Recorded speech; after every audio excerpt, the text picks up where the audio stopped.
Good evening. Delighted to be here. I'm married to a woman. You didn't have the same choice back then.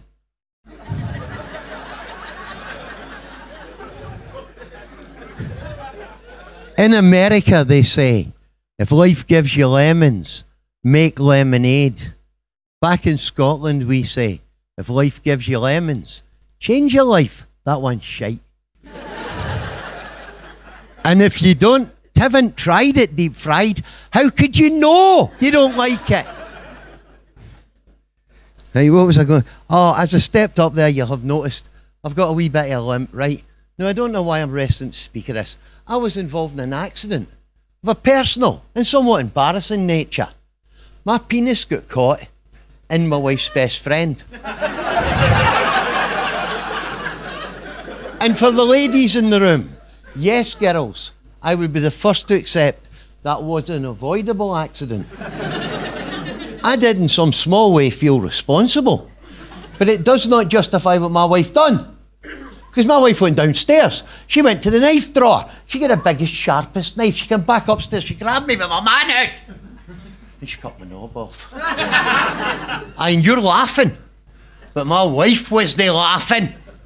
My wife wasn't happy. My wife wasn't satisfied. My wife wasn't content. She jumped up. She went after her best friend. And she cut his knob off too.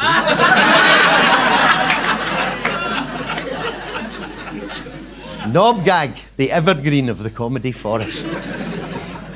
The other thing that's quite noticeable here is that, unlike a lot of the comedians who we pop up here tonight, I'm not very young, right? In fact, I'd have to say I'm getting quite old. You know, I'm saying quite old. I can remember hope. If I could actually choose a superpower, I'd be gets to the toilet on time, man.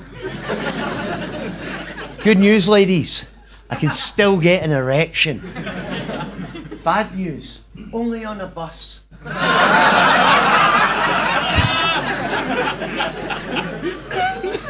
I bought a bus.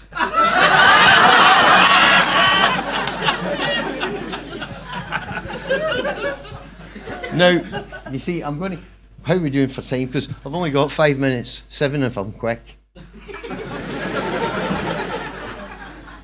There is a thing I like to talk about on stage. And I won't lie to you, the other comedians, they try and discourage me for this, right? They say, first best probably I just tell you what it is we're going to talk about. It's the Kennedy assassination. And what the other comedians say, and you might agree with them, is, for fuck's sake, Billy, it was a very, very long time ago. All the questions have been asked. All the questions have been answered. There was no conspiracy. But I say to you good people of Liverpool gathered here tonight, that even if you believe that, even if you believe that Lee Harvey Oswald stood alone and mad at the third-storey window of the Dallas Book Suppository, there is yet one question that does remain unasked. We have one question remains unanswered. And that is, what the fuck might a book suppository be? I mean, it's a building, right? For books. It goes more or less without saying. To be used as suppositories, friends, I have searched. There is no other available explanation. It pains me. It pains me tonight to have to be the first to tell you. But Americans, they're sticking books up their arse.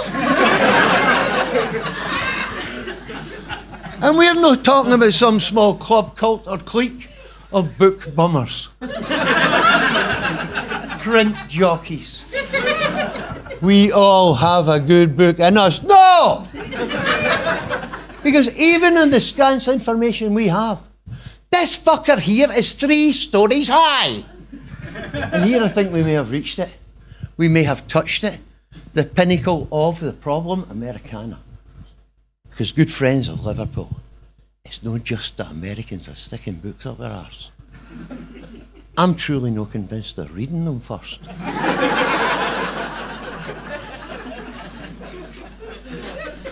I did that joke in Manchester last week, and a big American woman, she stood up at the back, she shouted, "Racist!" I said, "Oh, madam, I have said nothing of colour." That is a pigment of your own imagination.